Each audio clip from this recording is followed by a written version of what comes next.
Долго ждали этого момента, на самом деле, признания народных республик. И мы все, как россияне, ну, как все жители Республики Саха и Российской Федерации, помогаем и ждем, скажем, да, беженцев из народных республик, из Украины, потому что здесь условия созданы. Глава республики ежедневно проводит разного уровня совещаний. И Центр по работе с волонтерами сегодня-завтра в эти дни направляет первый самолет. То, что вот сегодня собрали и собирают, и будем продолжать собирать.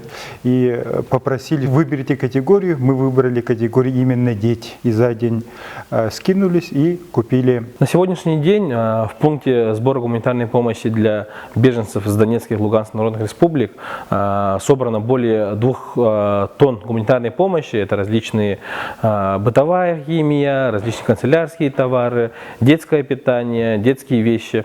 И, пользуясь моментом, хочу поблагодарить наше население, предприятия республики за оказанную помощь и приглашаем присоединиться к помощи беженцам и принести гуманитарную помощь. Уважаемые коллеги из других министерств и ведомств, давайте примем активное участие в сборе гуманитарной помощи. В центре города Якутска находится пункт приема гуманитарной помощи по адресу город Якутск, улица Орджоникидзе, 10. Поэтому давайте присоединитесь к этой акции. Это только начало, мы продолжаем вот такую благотворительную акцию. Присоединяйтесь, своих не бросаем, все вместе.